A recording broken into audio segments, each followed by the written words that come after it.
Hello friend, मैं आनंद राज।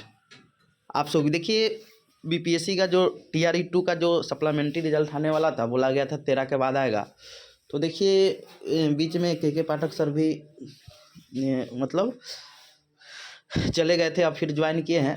तो अब आपका क्योंकि स्कूल से कितना जो सब वेरिफिकेशन सब तो हो गया है, काउंसलिंग होने के बाद जो सीट बचेगा, क्योंकि जो लोग, क्योंकि इसमें देखिएगा आप कि जो सीट 9th 10th या 11th 12th में जिनका सिलेक्शन हुआ होगा, या तो वही लोग सीट छोड़े होंगे, या 6 to 8 में, या जो लोग 9th 10th में हुआ होगा तो 6 to 8 में छोड़े होंगे, जो लोग 11th 12th में होगा तो 9th 10th या 6 to 8 में छोड़े होंगे।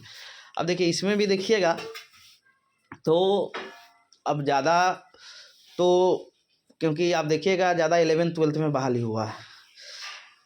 बहुत स्टूडेंट को देखिएगा कि 9th 10th में नहीं हुआ है, या 6 to 8 में सबसे ज़्यादा कंपटीशन था। सबसे कम कंपटीशन आपका 11th 12th में था। तो जिनका 11th 12th में हुआ होगा तो उनका 6 to 8 में बहुत लोगों का नहीं हुआ है। तो सीट अब कितना है वो सब देखने के बाद ही पता चलेगा कितना खाली हुआ है, समझे। तो इस पर अभी चल रहा है कि आपका जल्द ही बोला जा रहा है कि आपका आ जाएगा। जैसे 13 के बाद बोला गया था, आज आपका 21 तारीख हो गया, समझे। तो अभी ज्वाइन किए हैं के पाठक सर, और जल्द ही आपका होने की संभावना है।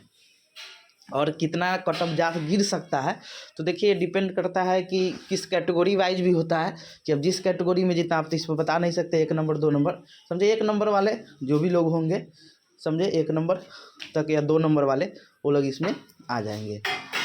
आ जाना, देखिए अब 1 नंबर भी बहुत ऐसा होगा कि नंबर भी नहीं कम हो सकता है, क्योंकि हो सकता है कि उसी कैटेगरी में छोड़े होंगे, दूसरा कैटेगरी में बच्चा नहीं छोड़ा होगा, मतलब जो स्टूडेंट का नहीं हुआ हो, तो वहाँ पर फिर दिक्कत हो जाएगा। क्योंकि देखिए सिंपल एक बता दें आपको, जैसे मान लीजिए 11th 12th में किसी को, मान लीजिए आपका BC में हुआ होगा, ठीक है, 11th 12th में, तो BC में ही 9th 10th में भी हुआ होगा उनका, तो BC में ही ना जिनका छोड़ेंगे तो BC में कट ऑफ कम होगा।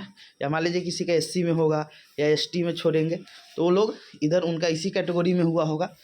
तो जनरल में भी बहुत लोगों का हुआ होगा, लेकिन ज़्यादातर आपका कैटेगरी वाइज किस में कट ऑफ कितना जाएगा ये तो आपका अब निकलेगा। तो 1 नंबर लेटेस्ट, एक बहुत नंबर हो गया, 1 से 2 नंबर कम, 2 नंबर तो ज़्यादा हो गया, 1 नंबर ही।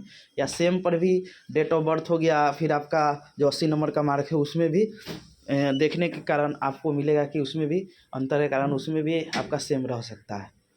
तो जल्द ही बहुत लोग पूछ रहे थे कब तक आएगा, तो इस पर जो आपका है कि अब ज्वाइन किए हैं के पाठक सर, जब इस पर जल्दी आपका शिक्षा विभाग से जब भी अथी भेज दिया जाएगा, उतना सीट पर वो BPSC द्वारा आपका रिजल्ट निकाल कर भेज दिया जाएगा। Thank you.